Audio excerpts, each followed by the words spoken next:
बिस्मिल्लाहिर्रहमानिर्रहीम। सब देखने वाले एक मरतबा दुरूद पाक पढ़ने अल्लाहुम्मा सल्ली अला सय्यिदिना मौलाना मुहम्मद व अला आलिहि व सहाबी बारिक वसल्लम वसल्लु अलैहि।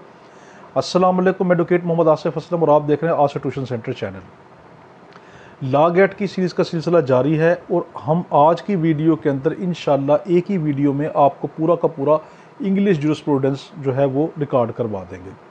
तो टाइम ज़ाया नहीं करते, हम अपने उस पर आते हैं। सबसे पहले आपसे जो लफ्ज़ लॉ गेट में पूछेगा वो कहेगा कि जूरिस्प्रूडेंस का जो लफ्ज़ है ये कहाँ से निकला। तो आप क्या कहेंगे, जो जूरिस्प्रूडेंस का जो लफ्ज़ है ये लातीनी ज़ुबान का लफ्ज़ है, ये लैटिन वर्ड है और ये दो लफ्ज़ों का मजमुआ है। पहला कौन सा है, जुरिस, उसका मतलब है लॉ, और दूसरा लफ्ज़ है प्रूडेंटिया, इसका मतलब है नॉलेज, स्किल। तो क्या ये लातीनी ज़ुबान के दो लफ्ज़ों का मजमुआ है। इंग्लिश जूरिस्प्रूडेंस जो हम पढ़ रहे हैं, जूरिस्प्रूडेंस लातीनी ज़ुबान के दो लफ्ज़ों का मजमुआ है। पहला है जुरिस, उसका मतलब है लॉ, दूसरा है प्रूडेंटिया, इसका मतलब है नॉलेज या स्किल। तो फिर जूरिस्प्रूडेंस का मतलब क्या बन गया, नॉलेज ऑफ लॉ या स्किल ऑफ लॉ बन गया। अब आपसे लॉ गेट के अंदर कुछ डेफिनेशनें आपको देगा, कुछ जो बड़े बड़े स्कॉलर्स हैं उनकी। तो उनमें से जो 3 स्कॉलर्स हैं इनको तो आपने मस्ट याद रखना है, उनकी डेफिनेशन को जहन में रख लेना। पहली डेफिनेशन वो देगा सामंड की। देखो, लफ्ज़ सालमंड भी है और लफ्ज़ सामंड भी है, मगर जब हम इंग्लिश की फोनेटिक्स में चले जाएं तो फिर जब एस के साथ एल आता है ना, वो अक्सर खामोश कर दिया जाता है। तो फिर यहाँ पे लफ्ज़ सामंड बनेगा। जिस तरह एलमंड बादाम होता है तो हम कहते हैं आमंड कहते हैं, ठीक है। तो इस तरह सालमंड को सामंड कहेंगे, सालमंड भी कह सकते हैं। तो सामंड की डेफिनेशन जब आपको देगा तो ये वाली डेफिनेशन ठीक होगी लॉ गेट में, jurisprudence is A science of law.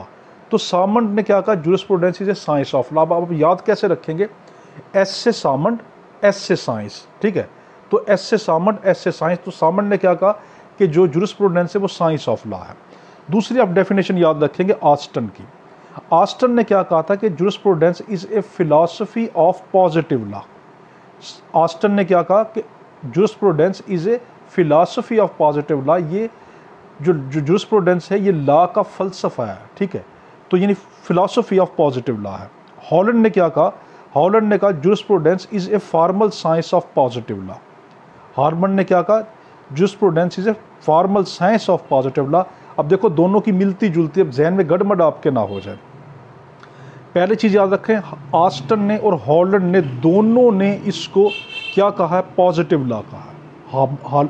Holland ने भी और ऑस्टन ने भी इस दोनों को, जूरिस्प्रूडेंस को पॉजिटिव लॉ तो दोनों ने कहा, मगर ऑस्टन ने फिलॉसफी कहा है और हॉलैंड ने फॉर्मल साइंस कहा है। हॉलैंड ने फॉर्मल साइंस कहा है, मगर दोनों ने क्या कहा, पॉजिटिव लॉ।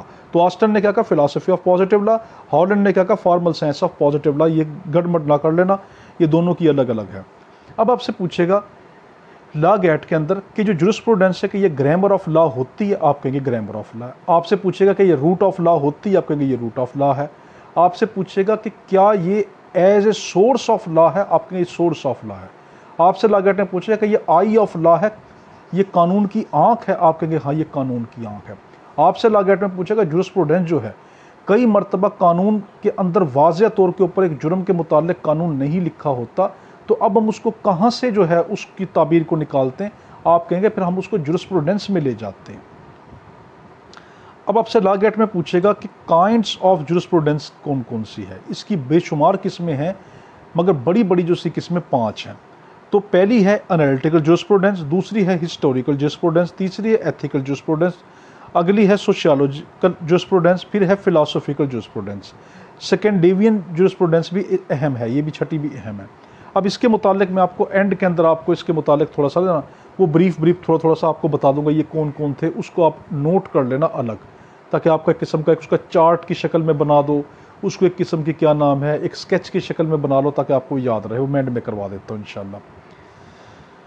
अब आपसे इसके अंदर पूछेगा लॉ गेट के अंदर कि लॉ किसको कहते हैं, कानून किसको कहते हैं। तो आप क्या कहेंगे कि law is a body of principle recognised and applied by the state in the administration of justice. तो लॉ क्या है कि ये बॉडी है प्रिंसिपल की, असूलों का एक असूल है। कानून एक असूल होते हैं जिसको कौन रिकॉग्नाइज्ड करता है और कौन इसको जो अप्लाई करता है, इसको जो हमारी स्टेट है, जो हमारी सल्तनत है, वो ही इसको बनाती है, वो इसको रिकॉग्नाइज करती है और वही इसको अप्लाई करती है। क्यों? For administration of justice. Law gate के अंदर आपसे पूछेगा कि जो लॉ है वो हम क्यों बनाते हैं, आप कहेंगे फॉर एडमिनिस्ट्रेशन ऑफ जस्टिस। फिर आपसे पूछेगा लॉ जो है क्या हम इसलिए भी बनाते हैं कि ये हारमनी कायम रखता है और ये पीस कायम रखता है सोसाइटी में, आप कहेंगे बिल्कुल। आपसे लॉ गेट में पूछेगा अगर लॉ लेसनेस हो, लॉ कानूनियत हो, तो वो क्यों होती है, लॉ कानूनियत क्यों हो जाती है, आप क्या कहेंगे कि इम्प्लीमेंटेशन ऑफ लॉ नहीं हो रही, कि लॉ कानून तो है मगर उसकी अमल दरामद नहीं हो रहा। आपसे लॉ गेट में पूछ सकता है क्या ऐसा होता है कि कानून तो होता है मगर उसके बावजूद लॉलेसनेस होती है, आप कहेंगे हाँ ऐसा भी है कि कानून मौजूद है और लॉलेसनेस, लॉ कानूनियत हो रही है, मगर उसकी वजह क्या है, इम्प्लीमेंटेशन ऑफ लॉ नहीं हो रही, कानून को लागू नहीं किया जा रहा। अब इस लॉ के अंदर जो सबसे अहम डेफिनेशन है ना, वो आपकी ऑस्टन की है। इस डेफिनेशन को याद रखना, ये जिसकी मैं डेफिनेशन आपको बता रहा हूँ ना, ये आपको लॉ गेट में इसकी डेफिनेशन ही देगा और आपसे पूछेगा कि क्या ऑस्टन ने ये वाली डेफिनेशन कही थी या ये वाली कही थी, तो इसलिए इसकी डेफिनेशन है हूबहू इस तरह याद आपने रखनी है। ऑस्टन ने कहा लॉ के मुतालिक, law is a command of sovereign, it imposes a duty and is back by sanction. कि इसने क्या कहा कि जो लॉ है वो कमांड है, किस चीज़ की कमांड है, सोवेरियन की, इक़्तिदार की। जो इक़्तिदार में जो बॉडी होती है यानी कि जो हुकूमत होती है उसकी ये कमांड है। इट इम्पोजेस ए ड्यूटी, ये एक ड्यूटी लगा देती है और क्या करती है, एंड इज बैक्ड बाय सनेक्शन, और इसके पीछे ताकत किसकी होती है, अमल दरामद की, जो पुश जो होती है, ताकत जो होती है, उसको इम्प्लीमेंट इसकी करवाती है। अब आपसे लॉ गेट के अंदर पूछेगा कि जो लॉ होता है वो दो शख्सों के दरमियान क्या करता है। आप कहेंगे लॉ दो शख्सों के दरमियान जो है, ख़ास तौर पर जो सिविल लॉ है, वो दो शख्सों के दरमियान क्या करता है, वो एक की ड्यूटी पैदा कर देता है, एक की ऑब्लिगेशन पैदा कर देता है और दूसरे का राइट पैदा कर देता है। जब एक का राइट होगा तो दूसरे की ड्यूटी होगी। आपसे लॉ गेट पूछ सकता है जब एक शख्स का राइट है तो दूसरे शख्स का क्या बन जाएगा कानून में, आप कहेंगे दूसरे शख्स की वो ड्यूटी बन जाएगी, ऑब्लिगेशन बन जाएगी। आगे हमारे पास administration of justice. Administration of justice किसको कहते हैं? एडमिनिस्ट्रेशन ऑफ जस्टिस, अभी हमने देखा जो कानून हम बनाते हैं, क्यों बनाते हैं, for administration of justice. Administration of justice का मतलब ये है कि एक शख्स को उसके हक दिए जाएं, हकूक को नाफिज किया जाए, हकूक का तहफ़्फ़ुज़ किया जाए, राइट एंड ऑब्लिगेशन को रिकॉग्नाइज्ड किया जाए। एडमिनिस्ट्रेशन ऑफ जस्टिस क्या है कि इसका मतलब ये है कि माशरे में इंसाफ हो, जो राइट बने हैं वो राइट इम्पोज किए जाएं, वो राइट रिकॉग्नाइज्ड किए जाएं, वो राइट तस्लीम किए जाएं और उन राइट पे अमल दरामद किया जाए। अब आपसे लॉ गेट के अंदर एक और चीज़ पूछेगा, यहाँ पर वो आपसे ये चीज़ पूछेगा कि जो राइट होते हैं, जो एडमिनिस्ट्रेशन ऑफ जस्टिस होता है, क्या ये सिविल में भी होता है, क्रिमिनल में भी होता है? कहेंगे सिविल एडमिनिस्ट्रेशन जस्टिस भी होता है, क्रिमिनल एडमिनिस्ट्रेशन जस्टिस भी इसके अंदर होता है।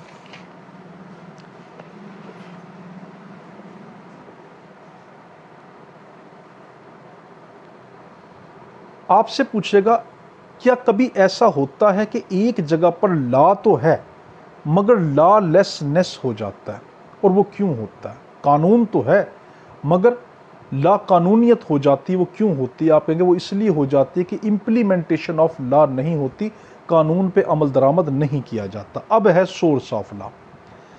सोर्स ऑफ लॉ क्या होते हैं? सोर्स ऑफ लॉ कहते हैं कि जिनके ज़रिए से कानून को हम अक्स करते हैं वो सोर्स ऑफ लॉ कहलाते हैं। अब आपसे लॉ गेट के अंदर ये पूछेगा कि क्या जो सोर्सेस ऑफ लॉ मटेरियल होते हैं या इमटेरियल होते हैं? आप कहेंगे मटेरियल भी होते हैं, इमटेरियल भी होते हैं। अब ये सारे के सारे सोर्सेस ऑफ लॉ मैं आपको बता देता हूँ। आपको लॉ गेट में किसी भी को भी उठा के पूछ लेगा, ये मटेरियल सोर्स भी होते हैं, इमटेरियल सोर्स भी होते हैं। कन्वेंशन जो होती हैं ये भी सोर्स ऑफ लॉ होती हैं, जो हमारी रवायात होती हैं। कस्टम जो होते हैं, हमारे रस्म व रिवाज होते हैं, वो भी सोर्स ऑफ लॉ होते हैं। रिलीजन आपसे पूछ लेगा कि ये सोर्स ऑफ लॉ होते हैं, आप कहेंगे हाँ रिलीजन भी सोर्स ऑफ लॉ होते हैं। फिर आपसे ये कहेगा कि जो हमारी डेली की प्रैक्टिस होती है कि ये भी सोर्स ऑफ लॉ बनती है, आप कहेंगे ये भी सोर्स ऑफ लॉ बनती है। अब आपसे लॉ गेट के अंदर एक चीज़ ये पूछेगा कि जो राइट होते हैं किसी शख्स के, जो लॉ के अंदर जो राइट होते हैं, क्या हर शख्स अपने राइट बनाकर बैठ जाता है? क्या हर चीज़ का एक शख्स को राइट है? आप कहेंगे बिल्कुल भी नहीं। सिर्फ वो राइट कानून राइट मानता है, वो हकूक कानून हकूक मानता है जिनको कानून ने हकूक कहा हो। ठीक है, फिर याद रख लें कि वो राइट वो हकूक कानून हकूक मानेगा जिनको कानून ने हकूक कहा। ये नहीं कि एक शख्स का ये मेरा हक है, नहीं। कई मरतबा आप ऐसा कानून में देखेंगे कि जहाँ पे एक शख्स का नुकसान हो गया मगर कानून ने उसका वो राइट नहीं माना, कानून उसकी कोई दाद रसी नहीं कर सकता। और कई जगह पे आप ऐसा देखेंगे कि बंदे का नुकसान नहीं हुआ, उसको हल्का सा कोई थोड़ा सा ऊंच नीच हुई तो कानून हरकत में आ गया। ठीक है, तो कानून ने क्या कहा? नहीं, ये इसका राइट है। तो क्या राइट खुद ब खुद इम्पोज नहीं होते, राइट सिर्फ वो राइट माने जाएंगे, उन राइट को रिकॉग्नाइज किया जाएगा जो कानून ने दिए होंगे। अब है लेजिस्लेशन। आपसे लॉ गेट में पूछेगा जो लेजिस्लेशन कानून साजी जो है ये कहाँ से लफ्ज़ निकला? आप कहेंगे the term legislation is derived from Latin word, ये लातीनी ज़ुबान से निकला। कौन से दो लफ्ज़ हैं? पहला है लेजिस, इसका मतलब है ला। दूसरा है लेटिम, जिसका मतलब है to make, to put, to set. तो लेजिस्लेशन क्या है? लातीनी दो लफ्ज़ों का मजमूआ है। एक है लेजिस, उसका मतलब है ला। दूसरे का मतलब है लेटिम, उसका मतलब है to make, to put, to set. तो लेजिस्लेशन का मतलब क्या बन गया? To make law, to put law, to set law. ठीक है, अब इसके अंदर आपने जो है, अब लेजिस्लेशन क्या होती है? आपसे लॉ गेट में पूछेगा लेजिस्लेशन, सुप्रीम लेजिस्लेशन किसको कहते हैं और डेलीगेट लेजिस्लेशन किसको कहते हैं?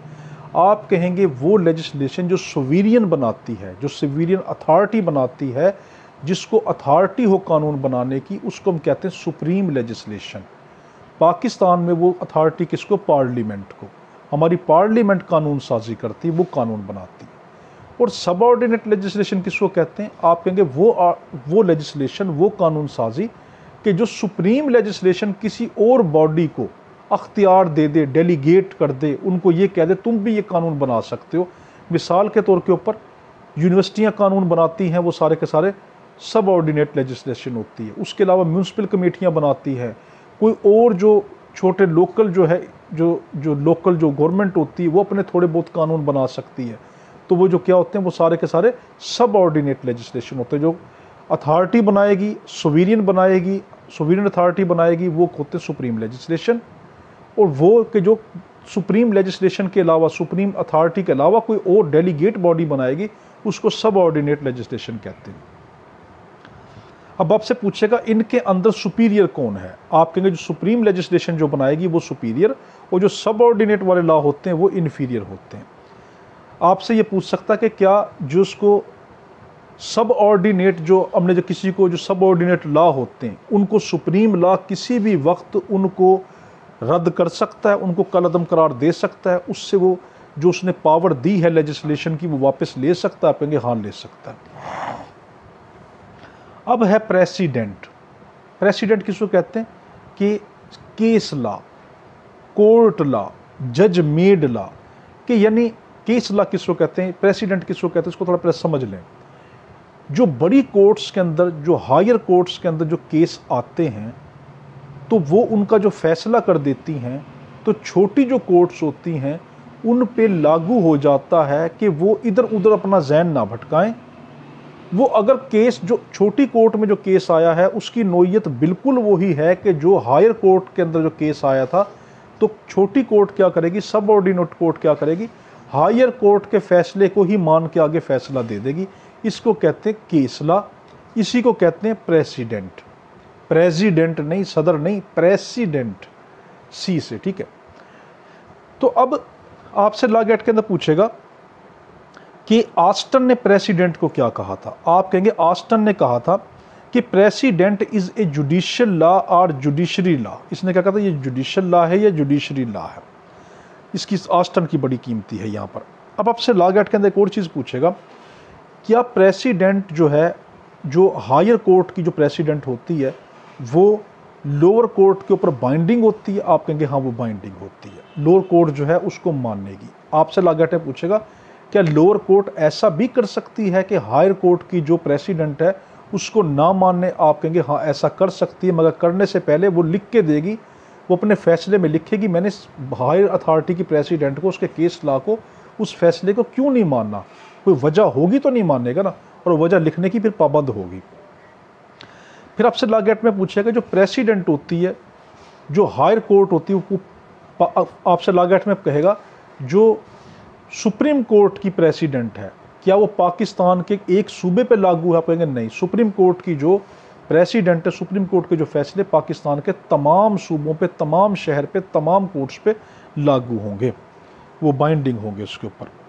अब आपसे लॉ गेट के अंदर पूछे कस्टम क्या होता है, आप कहेंगे कि कस्टम जो है इसकी डेफिनेशन आप किस तरह, सामंड की डेफिनेशन बहुत कीमती है इसके अंदर। वो डेफिनेशन क्या है? वो ये है कि custom is a embodiment of those principal which have commenced themselves to the national conscience of principle of justice and public utility। इसने कहा कस्टम वो होता है कि जो एक माशरा उसको कदीम तरीके से आसानी के साथ मान रहा हो और माशरे में वो राइज हो, ठीक है, वो जो असूल जो माशरे में राइज आ रहे हैं नस्ल दर नस्ल, वो कस्टम होते हैं। अब आपसे लॉ गेट के अंदर पूछेगा कि जो कस्टम होते हैं क्या ये फोर्स ऑफ लॉ रखते हैं? आप कहेंगे हाँ, कुछ कस्टम इस किस्म के जो फोर्स ऑफ लॉ रखते हैं। आपसे लॉ गेट के अंदर पूछेगा कि क्या कस्टम जो है उसको हम बतौर सोर्स ऑफ लॉ लेते हैं, कानून साजी करते वक्त कस्टम को जो है हम सोर्स ऑफ लॉ लेते हैं? आप कहेंगे हाँ लेते हैं। आपसे लॉ गेट के अंदर पूछेगा कि लोकल कस्टम किसको कहते हैं? आप कहेंगे कि लोकल कस्टम उसको कहते हैं जो एक ख़ास इलाके पे लागू हो। लोकल का लफ्ज़ जब भी आएगा वो इलाका होता है, और स्पेशल का लफ्ज़ जब भी आएगा वो लोग होता है, ठीक है। इसलिए स्पेशल लॉ ख़ास लोगों पे अप्लाई होने वाला लॉ, और लोकल लॉ ख़ास इलाकों पे अप्लाई होने वाला लॉ, ठीक है। तो यहाँ पर उसके अंदर आप लॉ के अंदर वो भी आपसे पूछ सकता है कि लॉ की कितनी किस्में हैं, जो मैंने पीछे लॉ आपको बताया ना, किस लॉ जो उसकी आपसे पूछ सकता लॉ की कितनी किस्में हैं। तो आप लॉ में क्या कहेंगे? पहला है हमारे पास जर्नल लॉ, जो पूरे मुल्क पे उसके तमाम लोगों पे अप्लाई हो। स्पेशल लॉ जो ख़ास सब्जेक्ट के ऊपर, लफ्ज़ सब्जेक्ट आएगा यहाँ पर, जो ख़ास सब्जेक्ट ख़ास पीपल के ऊपर ख़ास लोगों पे अप्लाई हो, वो स्पेशल लॉ। लोकल लॉ जो ख़ास इलाके पे, ख़ास टेरिटरी पे, ख़ास हदूद पे लागू हो, वो लोकल लॉ। तो इसलिए आपसे पूछेगा लोकल कस्टम किसको कहेंगे? आप कहेंगे वो कस्टम के जो ख़ास इलाके के ऊपर लागू होते हैं, ख़ास हदूद पे लागू होते हैं, वो लोकल कस्टम। और स्पेशल कस्टम किसको कहते हैं? जो ख़ास लोगों पे अप्लाई होते हों। और जनरल कस्टम किसको कहेंगे? जो तमाम लोगों के ऊपर आम अप्लाई होते हों।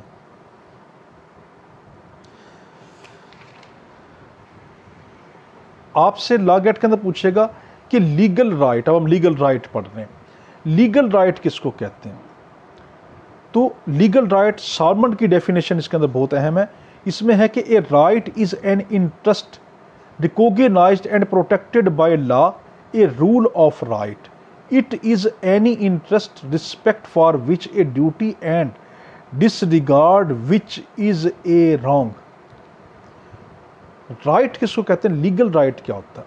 देखो कई मरतबा ऐसा होता है कि मुझे नुकसान हुआ मगर वो मेरा लीगल राइट नहीं है कि मैं उसके ख़िलाफ़ कुछ कर सकूं। फॉर एग्ज़ाम्पल मेरी कपड़े की दुकान थी, मेरी दुकान में 5 लाख का माल था, मेरे पास ग्राहक आते थे और मेरी अच्छी भली रोज़ी रोटी चल रही थी, मैं मुलाजमों को तनख्वाह भी देता, किराया भी निकालता, सब कुछ।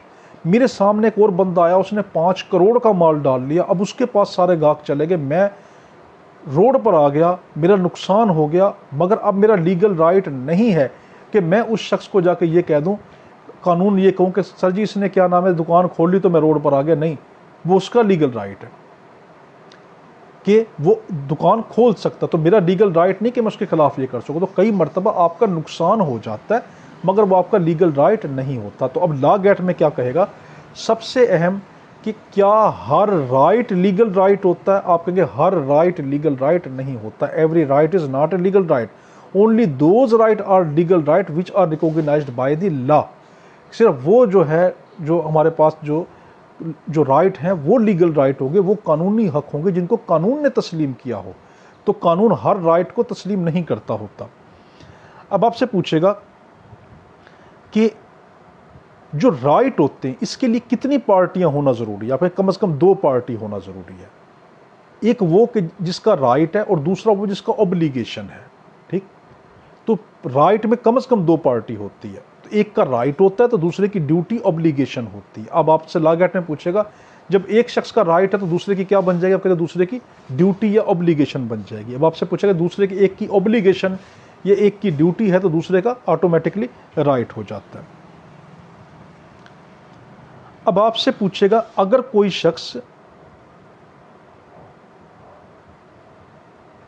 आपसे पूछेगा जो राइट होता है इनको इन्फोर्स के हद से कितनी पार्टियां होती हैं। देखो वैसे तो दो पार्टियां, एक जिसका हक है दूसरे की ऑब्लिगेशन। आपसे पूछेगा अगर इन्फोर्स करने के लिहाज से अगर राइट को ले तो कितनी पार्टियां होंगी, आप कहेंगे फिर तीन पार्टियां होती हैं, एक जिसका राइट, एक वो जिसकी ड्यूटी, और तीसरी स्टेट जो हमारी रियासत है।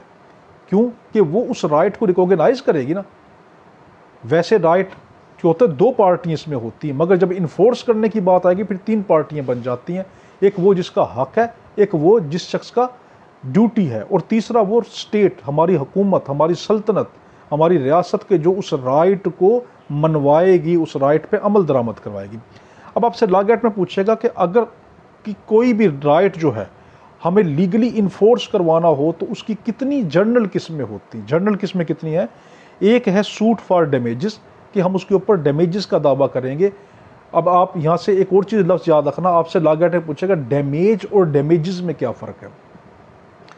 जब भी डैमेज का लफ्ज़ आएगा एस साथ नहीं होगा, उसका मतलब होगा नुकसान, उसका मतलब होगा उसको जो नुकसान हुआ, इंजरी हुई।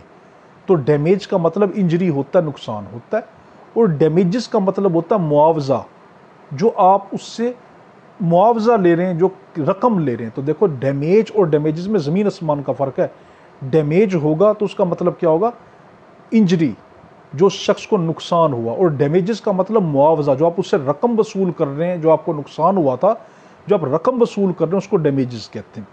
तो आप क्या कर सकते हैं अपने लीगल राइट को इन्फोर्स करवाने के लिए, आप क्या कर सकते हैं कि सूट फॉर डैमेजेस कर सकते हैं, मुआवजे का दावा कर सकते हैं, सूट फॉर रेस्टिट्यूशन कर सकते हैं, फिर सूट फॉर स्पेसिफिक परफॉर्मेंस कर सकते हैं, फिर सूट फॉर इंजंक्शन कर सकते हैं। ये वाले आपके इन्फोर्समेंट के हैं। अगला हम पढ़ रहे हैं ऑनरशिप। ऑनरशिप किसको कहते हैं?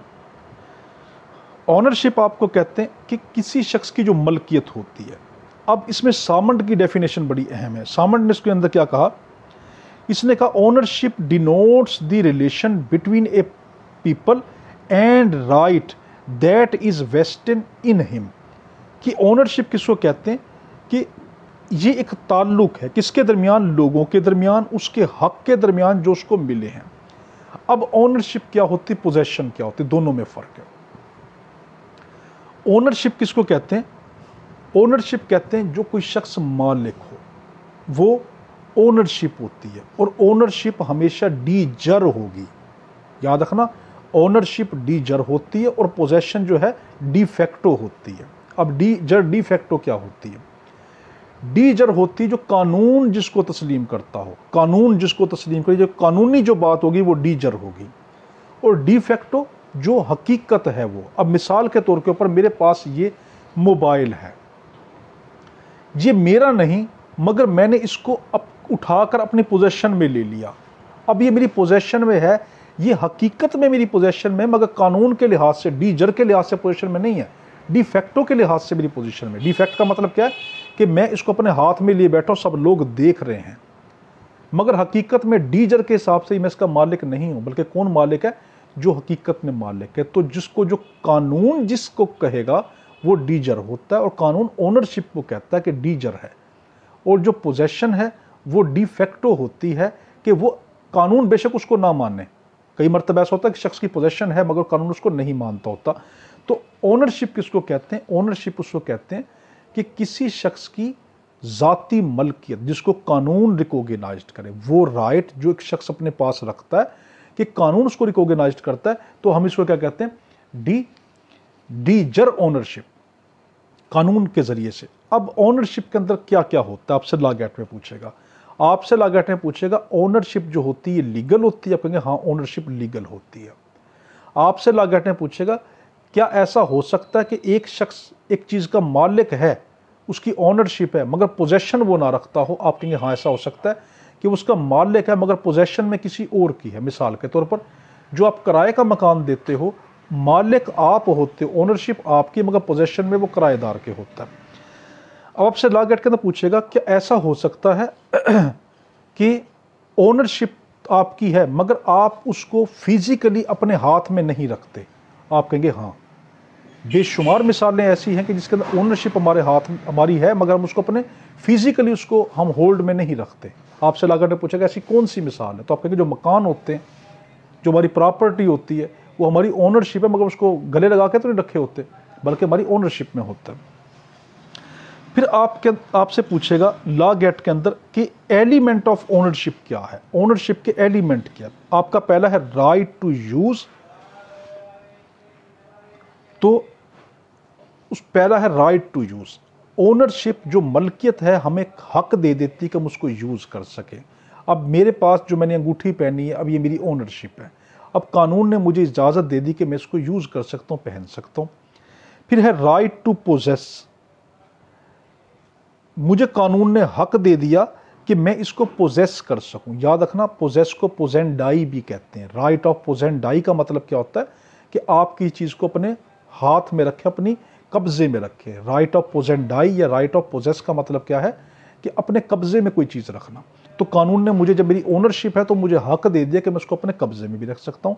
तीसरा एलिमेंट है हमारे पास ओनरशिप का राइट टू डिस्पोज ऑफ, या इसको कह सकता है राइट टू डिस्पोज ऑफ डिस्पोडेंडाई। डिस्पोडेंडाई भी इसको कह सकते हैं कि कानून मुझे हक देता है कि मैं इसको डिस्पोज कर सकूं। याद रखना, गलत हमारे जहन में जब भी सवाल आता है, डिस्पोज का मतलब जब भी अगर समझेगा डिस्पोजेबल थिंग, वही चीज़ें आती हैं जो इस्तेमाल करके फेंक दी जाए। डिस्पोज का मतलब हरगिज़ ये नहीं है कि एक चीज़ को आप ज़ाया कर दें। डिस्पोज का मतलब है तस्फिया करना, ज़ाया करना नहीं है, तस्फिया करना, उसको ठिकाने लगा देना। तो क्या आपसे लॉ गेट में पूछ सकता है कि जब कोई प्रॉपर्टी किसी को सेल करते तो हम उसको डिस्पोज कर रहे होते हैं? हाँ, डिस्पोज, ठिकाने लगा रहे हैं, इस ठिकाने से उस ठिकाने लगा रहे हैं। तो डिस्पोज का मतलब है उसको फ़रोख्त कर देना, सेल कर देना, गिफ्ट कर देना। हाँ, ज़ाया कर देने में भी आता है। सिर्फ ज़ाया करना ही नहीं होता, बल्कि उसमें बेचना भी है, गिफ्ट करना भी है और ज़ाया करना भी है। तो सिर्फ अकेला ज़ाया करना नहीं, बल्कि उसमें सारी चीज़ें आ जाती हैं। तो ज़ाया करना एक एलिमेंट है डिस्पोज का। खुद बजाते खुद डिस्पोज कोई जो है ज़ाया करना नहीं है। तो डिस्पोज आपसे लॉ गेट में पूछेगा, जब आप कोई कंट्रैक्ट करते हैं किसी जायदाद का, तो आप उसको डिस्पोज कर रहे होते हैं, डिस्पोज कर रहे होते हैं। अब है आगे उसका, आपसे लॉ गेट में एक आपको एक मैक्सिम देगा, नीमो डैट क्वाड नॉन हैबिट। ठीक है, नीमो डैट कॉड नॉन हैबिट, इसका मतलब क्या है? ये भी एलिमेंट है ओनरशिप का। इसका मतलब क्या? No one can transfer a better title than the himself possesses, कि कोई किसी जो ओनर होगा सिर्फ उसको बेस्ट टाइटल है कि वो उसको आगे ट्रांसफर कर सकता है। अब आपसे लॉ गेट में पूछेगा जो टाइटल होता है वो ओनरशिप के लिए होता है या टाइटल पोजेशन के लिए होता है? आप कहेंगे टाइटल ओनरशिप के लिए होता है। क्यों? कि ऐसा हो सकता है एक शख्स के पास पोजेशन है मगर वो पोजेशन इलीगल पोजेशन है, तो अब उसको टाइटल तो कानून नहीं देगा ना कि तुम इसके मालिक हो। तो टाइटल हमेशा ओनरशिप के लिए होता है। तो आपसे लॉ गेट ने पूछेगा टाइटल ओनरशिप के लिए होता है या पोजेशन के लिए? आप कहेंगे ओनरशिप के लिए होता है। अब आपसे लॉ गेट ने पूछ लेगा क्या पोजेशन के लिए भी टाइटल हो सकता है? आप कहेंगे हाँ, पोजेशन के लिए भी तब हो सकता है जब उसका मालिक भी हो, उसका ओनर भी हो, तब उसके लिए पोजेशन के लिए हो सकता है।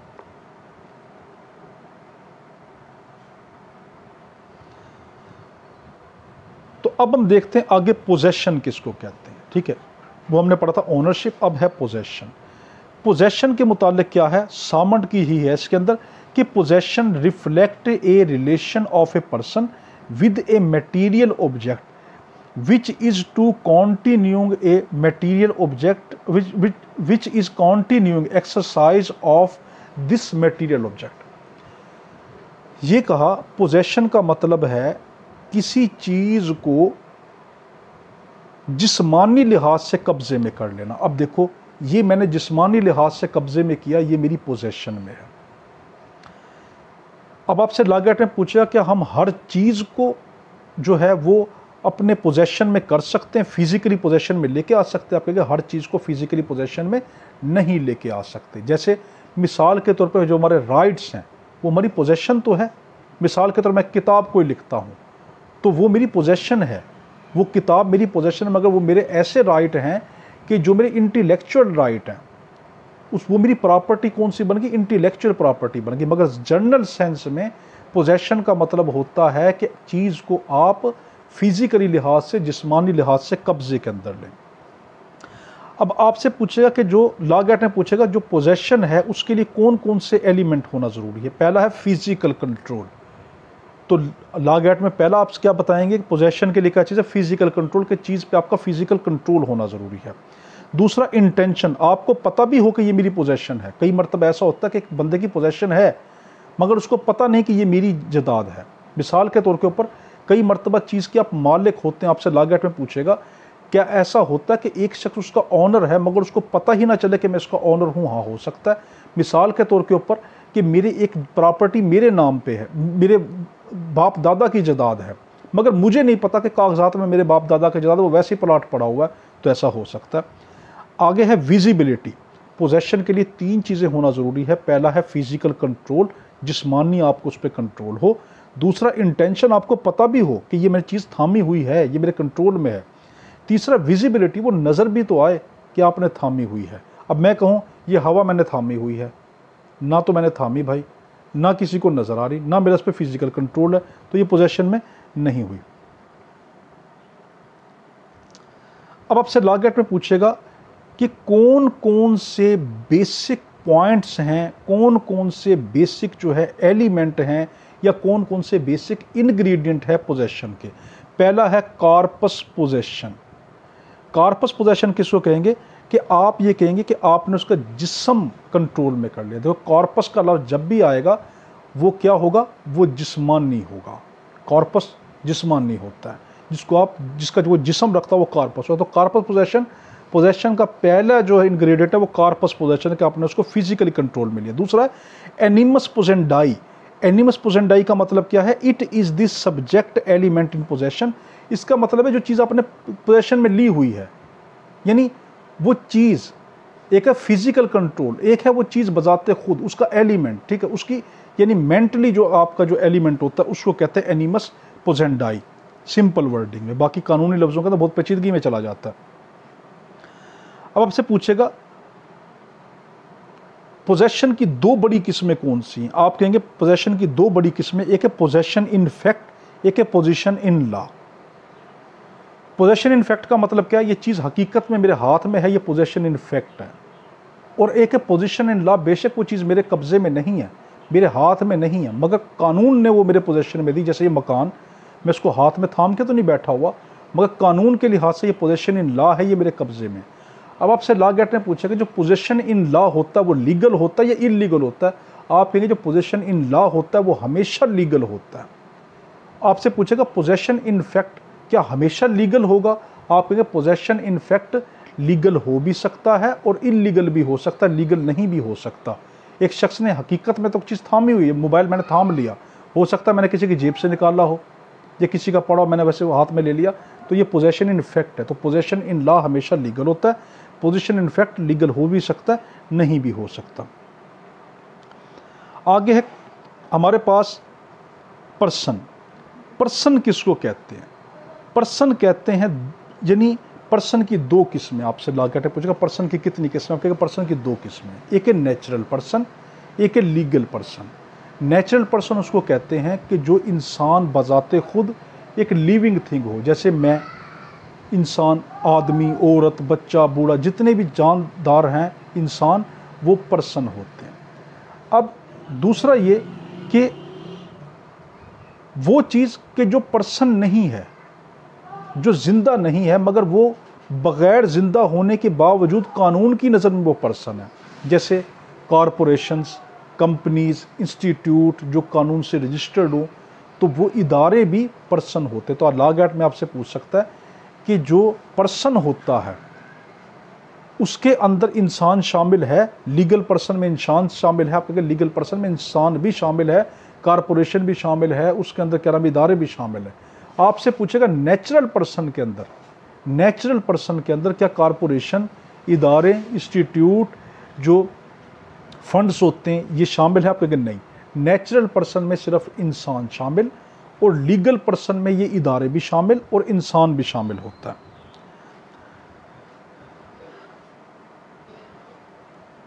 अब आपसे पूछेगा टाइप ऑफ लीगल पर्सन, जो लीगल पर्सन है उसकी कितनी किस्में हैं? उसकी पहली किस्म में आपसे लगातार पूछेगा जो इंस्टीट्यूशन होते हैं क्या लीगल पर्सन होते हैं, इदारे लीगल पर्सन है? आप कहेंगे हाँ। फिर आपसे पूछेगा फंड ऑफ स्टेट, जो जदादों के जो फंड्स होते हैं वो लीगल पर्सन होते हैं? आप कहेंगे हाँ। आपसे पूछे जो कॉरपोरेशंस होती हैं क्या लीगल पर्सन होती है? आप कहेंगे हाँ लीगल पर्सन होती है।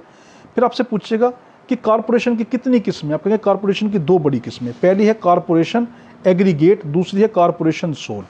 ऐसी कॉरपोरेशन जो काफ़ी अफराद का मजमूआ हो, ठीक है, कि को एग्जिस्टिंग पर्सन से हो, कि ग्रुप और बॉडी ऑफ को एग्जिस्टिंग पर्सन आपस में मजमूआ हो पर्सन्स का, उसको हम कहते हैं कॉरपोरेशन एग्रीगेट। और एक ऐसा कॉरपोरेट जो सिर्फ अकेला पर्सन के ऊपर शामिल हो, it consist of only one person at A time, उसको हम क्या कहते हैं कॉरपोरेशन सोल। तो देखो एट ए टाइम काफ़ी अशखास का, काफ़ी पर्सन का मजमूआ होगी, मुख्तलिफ पर्सन का मजमूआ होगी तो वो कॉरपोरेशन एग्रीगेट कहलाती है। अगर एक ही वक्त में सिर्फ एक शख्स का मजमूआ होगी, एक पर्सन का मजमूआ होगी तो उसको कॉरपोरेशन सोल कहते होते हैं। अब हम देखते हैं टाइटल।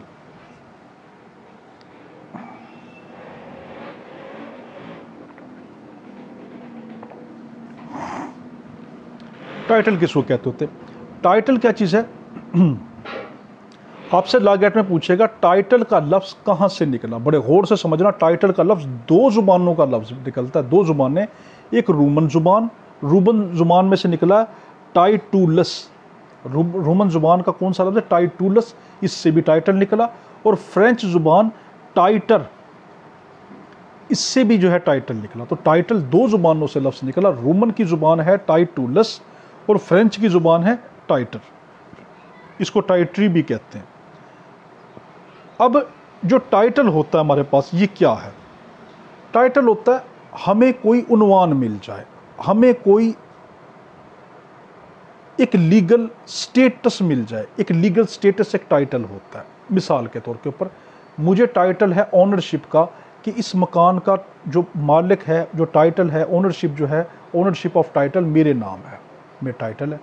मेरी जो डिग्रियां हैं उसका ओनरशिप ऑफ टाइटल किसके पास है? मेरे पास है। तो ये क्या चीज़ है? ये टाइटल होता है। अब आपसे पूछेगा टाइटल कितनी तरह का होता है? आप कहेंगे टाइटल दो तरह का होता है। एक होता है ओरिजिनल टाइटल, एक होता है डेरिवेटिव टाइटल। अब आपसे पूछेगा ओरिजिनल टाइटल क्या होता है? ओरिजिनल टाइटल जो खुद आप बजाते, खुद आपकी ज़ात से आपको मिले, वो आपका ओरिजिनल टाइटल होता है। और डेरिवेटिव टाइटल कौन सा होता है? जो किसी वजह से आपको मिले। जो ओरिजिनल होता है वो खुद बजाते आपकी वजह से मिलता है, और डेरिवेटिव टाइटल कौन सा होता है? जो किसी वजह से मिले। मिसाल के तौर के ऊपर जो ओरिजिनल टाइटल है, for example catching of fish is an original title of the right of ownership, ठीक है। तो जो ओरिजिनल टाइटल जो है वो क्या चीज़ है? जो मैंने मछली पकड़ी, खुद पकड़ी, तो मैंने क्या किया, ये मेरा ओरिजिनल टाइटल है कि मैंने पकड़ी। और डेरिवेटिव टाइटल क्या है? कि मछली किसी और ने पकड़ी मगर मैंने उसको परचेज कर लिया, तो ये मेरा डेरिवेटिव टाइटल। देखो अगर मछली मैं खुद पकड़ता हूँ, catching of a fish by a person, it is called original title. Purchases of a fish by a person, it is called derivative title. अगर मैं मछली खुद पकड़ता हूँ उसका टाइटल मेरा है। अगर मछली मैं खरीदता हूँ तो टाइटल मेरा नहीं, ये डेरिवेटिव टाइटल है। इसी तरीके से जैसे मैंने डिग्री खुद अपनी मेहनत से ली तो ये मेरा ओरिजिनल टाइटल है।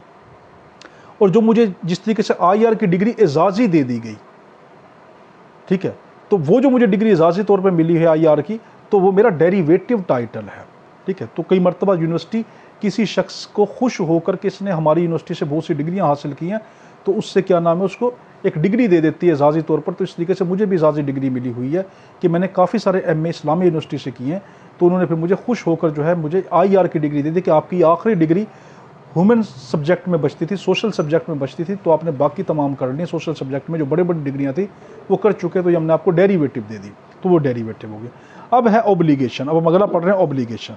ऑब्लिगेशन के अंदर जो है हमारे पास ये क्या है, ऑब्लिगेशन में हमारा सार्वेंट की डेफिनेशन देखें। Obligation is a proprietary right in personam or a duty which corresponds to such a right. Obligation क्या होता है, ये पर्सोनम में होती है, ठीक है, कि एक शख्स की जिम्मेदारी, देखो ऑब्लिगेशन का मतलब है मुझ पे कोई कानून कोई जिम्मेदारी डाल देगा ना, वो मेरी ऑब्लिगेशन है, और उसको लीगल ऑब्लिगेशन कहेंगे, लीगल ड्यूटी कहेंगे।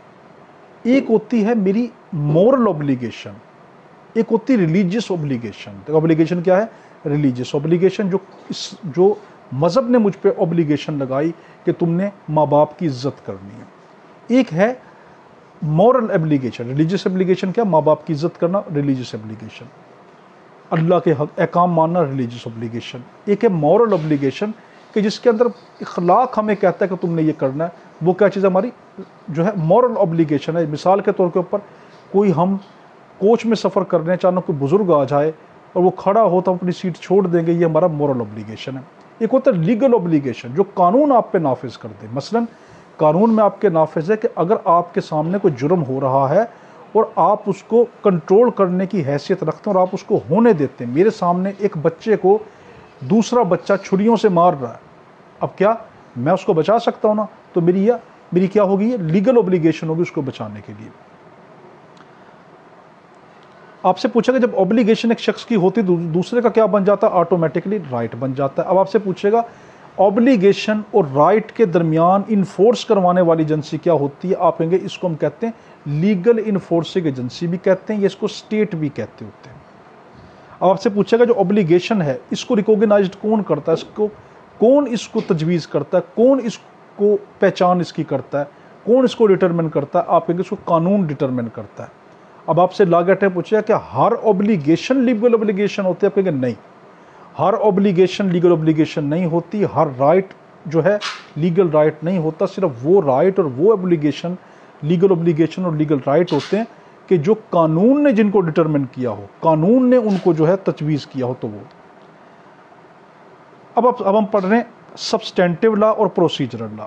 सब्सटेंटिव लॉ किसको कहते हैं, जो कि कोई आपके हकूक़ को डिटरमिन करता है, आपके राइट्स को डिटरमिन करता है, ठीक है, तो वो क्या होता है आपका सब्सटेंटिव राइट होता है। इसकी सिंपल मिसाल क्या, पीपीसी जो आपका है पाकिस्तान पीनल कोड, ये पाकिस्तान पीनल कोड जो है ये आपका सब्सटेंटिव लॉ है। और प्रोसीजरल लॉ क्या कहते हैं, वो लॉ कि जो सब्सटेंटिव लॉ को प्रोसीजर के ज़रिए से अंजाम तक पहुंचाता है, वो प्रोसीजरल लॉ। याद रखना, मैं जब भी आपको समझाता हूँ मैं कानूनी डेफिनेशन से थोड़ा सा हट के समझा रहा होता हूँ, तो ये कभी ना समझना कि हाँ ये जो हमें समझा रहा है ये वाले कानूनी पहलू से नहीं समझा रहा, क्योंकि अगर मैं कानूनी पहलू से समझाऊंगा तो आपकी भाई किताब में लिखा हुआ है, आप फिर वहाँ से पढ़ेंगे तो आपको तो समझ नहीं आ रहा। मेरा काम यह है कि मैं आपको जो कानून की किताब में लिखा है ना उसको सिंपल वर्डिंग में करके समझा दूँ, ठीक है। तो कभी ये ना समझना कि हाँ ये हमें जो समझा रहा है ये वाला लफ्ज़ जो मुँह से निकाल रहा है ये तो मैंने किताब में देखा ही नहीं, क्योंकि मैं समझाने वाला लेक्चर का मतलब क्या होता है कि एक नुक्ता पकड़कर, लेक्चर किसको कहते हैं, खुतबा किसको कहते हैं, एक नुक्ता पकड़कर उसकी तूल खींच देना, उसकी डिटेल खींच देना, उसको लेक्चर कहते होते। तो सब्सटेंटिव लॉ क्या कहता है सिंपल वर्डिंग में कि जो हकूक़ का ज़ामिन होता है, जो आपके हकूक़ डिटरमिन करता है, एक शख्स की ड्यूटीज़ डिटरमिन करता है, वो सब्सटेंटिव लॉ। और प्रोसीजरल लॉ किसको कहते हैं कि अब वो हकूक़ हम कैसे लेके देंगे, उस हकूक़ का अंजाम तक कैसे पहुँचाएँगे, वो प्रोसीजर है। तो जो आपका CRPC है, जो आपका CPC है, ये आपका प्रोसीजरल लॉ में आता है। तो आपसे लॉ गेट के अंदर पूछ सकता है कि जो CPC है ये प्रोसीजरल लॉ है, आप कहेंगे CPC, CRPC और QSO ये प्रोसीजरल लॉ, और PPC जो है वो सब्सटेंटिव लॉ है। अब आपसे पूछेगा कि सोवेरियनिटी किसको कहते हैं, इक़्तिदार किसको कहते हैं। आपसे पूछेगा सोवेरियनिटी जो लफ्ज़ है ये कहाँ से लफ्ज़ निकला, आप कहेंगे ये लातिन वर्ड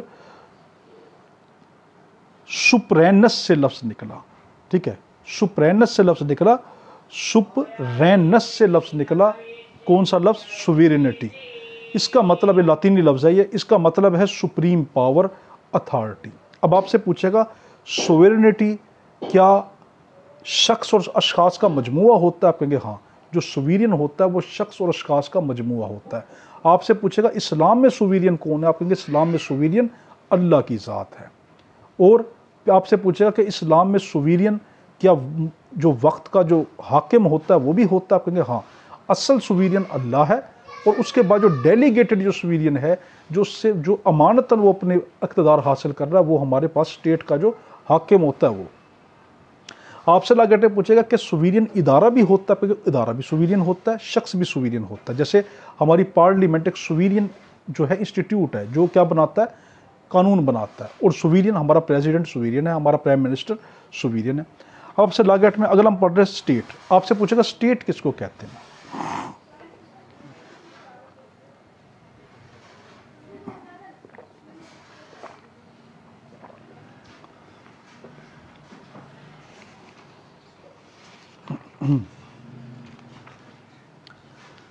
स्टेट कहते हैं हमारे पास कि एक ख़ास इलाका हो, ठीक है। सल्तनत किसको कहते हैं? ख़ास इलाका हो, उसमें ख़ास लोग रहते हों, उसका ख़ास कानून हो, और वो बाहर की तमाम इंटरफेरेंस से आज़ाद हो।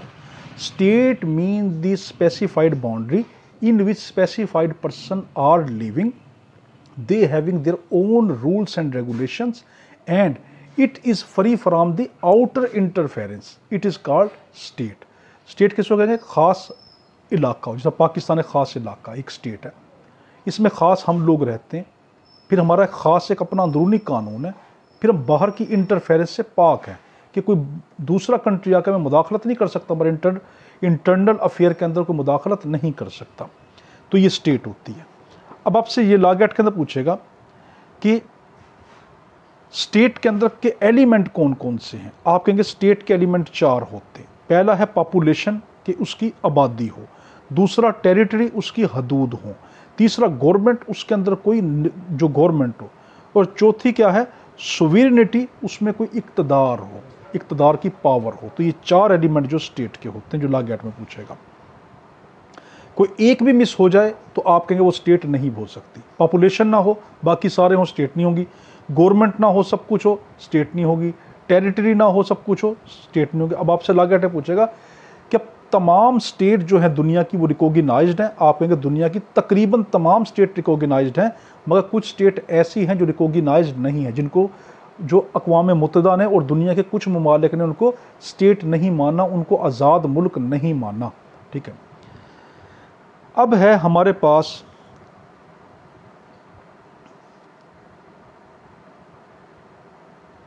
लॉ एक्ट में आपसे पूछ सकता अगला कि क्वेश्चन ऑफ लॉ किसको कहते हैं और क्वेश्चन ऑफ फैक्ट किसको कहते हैं। देखो, क्वेश्चन ऑफ लॉ उसको कहते हैं कि जिसका ताल्लुक कानून से हो, कानूनी तकाज़ों से हो, जज की ड्यूटी हो, कोर्ट की ड्यूटी उसको बयान करना, उसको समझाना, उस पर इम्प्लीमेंटेशन करना, उसकी ताबीर व तशरीह करना, ये सारे के सारे क्वेश्चन ऑफ लॉ हैं। अब आपसे पूछेगा क्वेश्चन ऑफ फैक्ट क्या है? आप कहेंगे those issue which are not the question of law they are called question of fact. जो क्वेश्चन ऑफ लॉ नहीं होते वो क्वेश्चन ऑफ फैक्ट होते हैं। तो क्वेश्चन ऑफ लॉ महदूद है, क्वेश्चन ऑफ फैक्ट लॉ महदूद है। अनलिमिटेड जो है वो क्वेश्चन ऑफ फैक्ट है, क्योंकि हालात मुख्तलिफ होते हैं और क्वेश्चन ऑफ लॉ चंद हैं जिनको कानून, जिसके जज की जिम्मेदारी। मिसाल के तौर के ऊपर अब जो मैं आपको पढ़ा रहा हूँ ये क्वेश्चन ऑफ फैक्ट है, पढ़ाना मेरा। अब अगर मैं इसमें कोई गलत लफ्ज़ जानबूझ के बोलूँ, एक स्लिप ऑफ टंग, मेरी अचानक ज़ुबान की रवानगी से निकल गई, ह्यूमन फैक्टर से निकल गई, इंसानी ख़ता से निकल गई, वो एक अलग चीज़ है। अगर वो निकल जाएगी मैं उस पर सॉरी कर दूंगा। अगर मैं कहूँगा मैंने सॉरी नहीं करना, मैंने ठीक कहा और किताबें गलत हैं, तो ये क्वेश्चन ऑफ लॉ बन जाएगा कि तुमने ये गलत कहा, कानून कुछ और कह रहा, तुम कुछ और कह रहे हो, ठीक है। अगर मेरे बाय मिस्टेक निकला मैं उस पर सॉरी कर लूँगा। तो जिनका जवाब जज देता होता है, जो कानूनी तकाजे जो पूरे करके जज देता है, या कानून की जिम्मेदारी, कोर्ट की जिम्मेदारी, वो क्वेश्चन ऑफ लॉ, और वो जो इसके अलावा है वो क्वेश्चन ऑफ फैक्ट होते हैं। आपसे लॉ एक्ट पूछे कुछ ऐसे होते हैं कि जो क्वेश्चन ऑफ लॉ भी होते हैं, क्वेश्चन ऑफ फैक्ट भी होते हैं, कहेंगे हाँ ऐसा होता है। फिर आपसे लॉ एक्ट पूछेगा इनको हम क्या नाम देते हैं, आप कहेंगे इनको कहेंगे mix question of law and fact. Mix question of law and fact कौन से होंगे? जो क्वेश्चन ऑफ लॉ भी होते हैं, क्वेश्चन ऑफ फैक्ट भी होते हैं। अब आपसे लॉ गेट में पूछेगा mix question of law and fact की जिम्मेदारी किसकी होती है, अब आप कहेंगे इसकी जिम्मेदारी भी अब जज की हो जाती है। देखो जज की जिम्मेदारी क्वेश्चन ऑफ लॉ की देने की है और question of mix question of law and fact की। आपसे पूछ सकता है कि क्या कुछ ऐसा क्वेश्चन ऑफ फैक्ट होते हैं कि जिनका जज जवाब दे सकता है, आप कहेंगे हाँ, जज भी कुछ ऐसे क्वेश्चन होते हैं जो फैक्ट के होते हैं मगर उसके जवाब जज दे सकता, मगर ज़्यादातर क्वेश्चन ऑफ लॉ का जवाब जज कोर्ट देती, वैसे नहीं।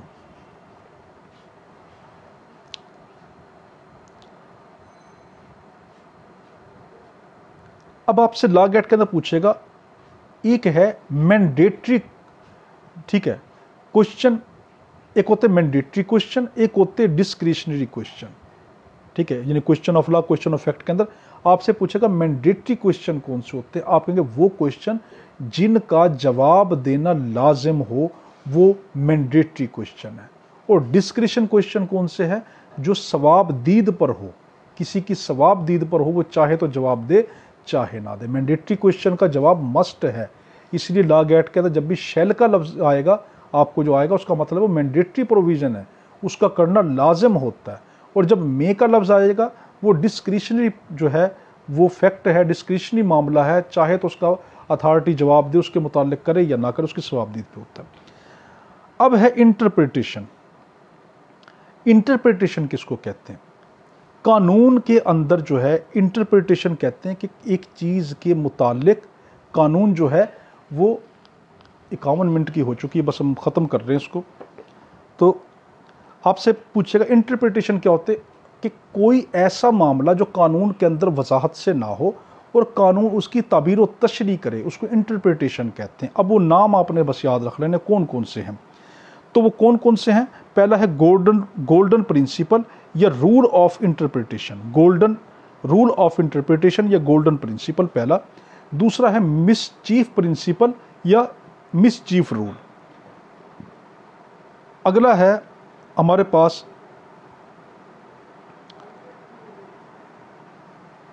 हिस्टोरिकल इंटरप्रिटेशन या हिस्टोरिकल रूल।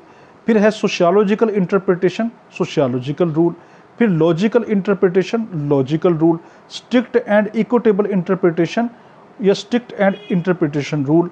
उसके बाद रिस्ट्रिक्टिव इंटरप्रिटेशन या रिस्ट्रिक्टिव रूल। फिर कंस्ट्रक्टिव क्या नाम है रूल या कंस्ट्रक्टिव जो है हमारे पास इंटरप्रिटेशन।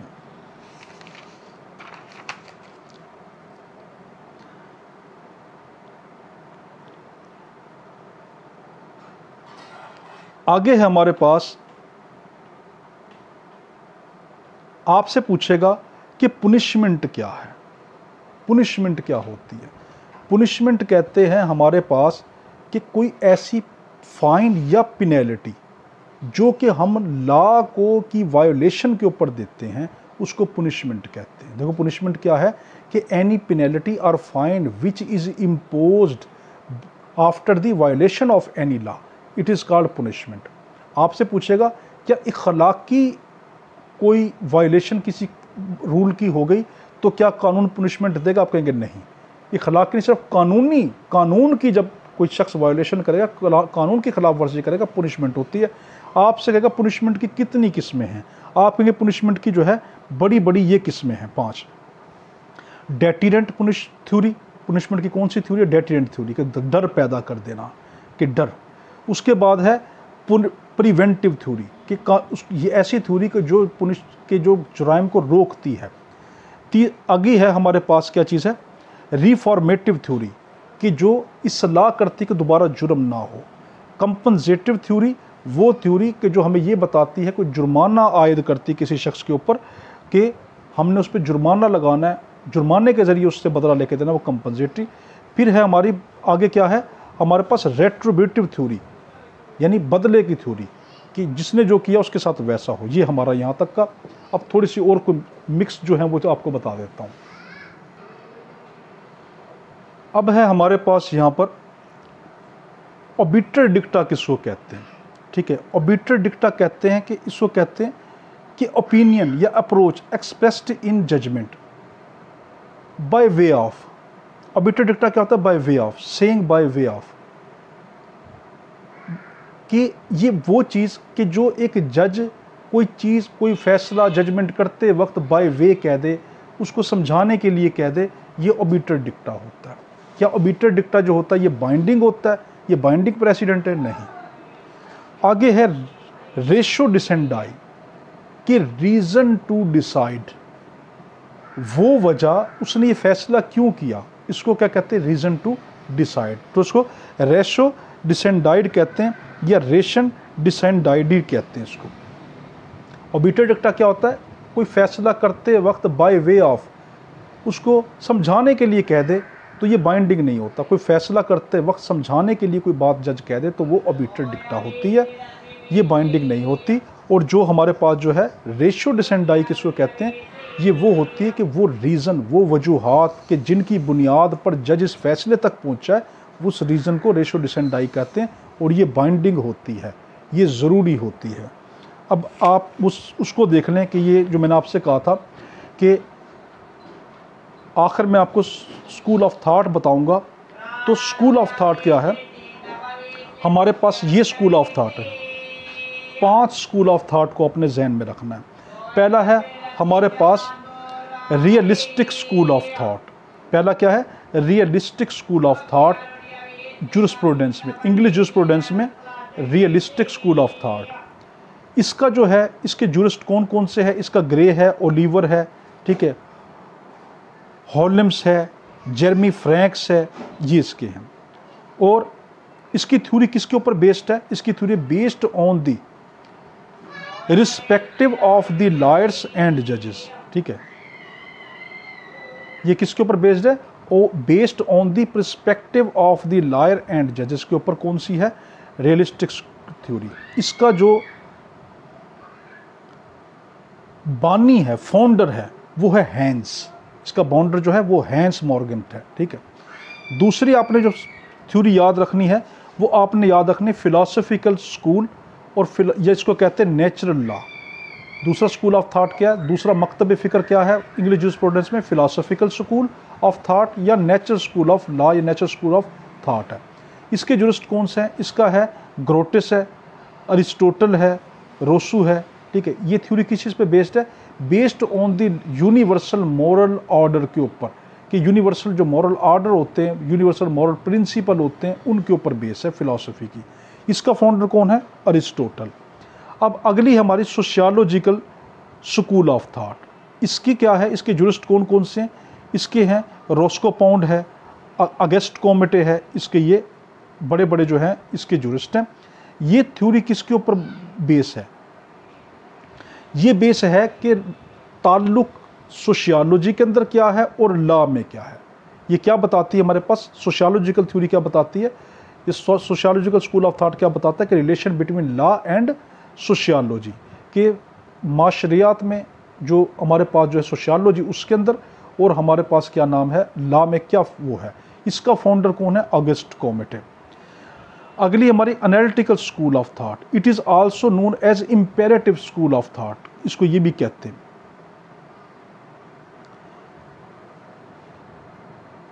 एक और याद रखना, इसको ऑस्टेनियन स्कूल ऑफ थाट भी कह रहे होते हैं।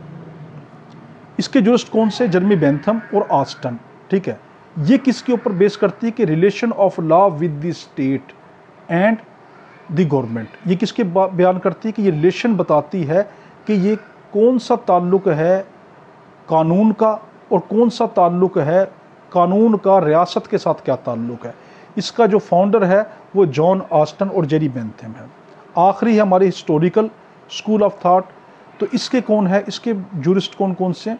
मॉन्स्टिक्यू है, सवेगनी है, हेरनी मैन है, ठीक है, मेलिन है। इसके क्या नाम है? इसका फाउंडर कौन है? इसका है फ्रेडरिक कार्ल, ठीक है। तो हमने ये लॉ गेट के अंदर ये देखा। तो ये हमारा था, हमारा ये लेक्चर कंप्लीट हुआ। अल्लाहुम्मा सल्ली अला सय्यिदिना मौलाना मुहम्मद व अला आलिहि व सल्लम। अल्लाह हाफिज़।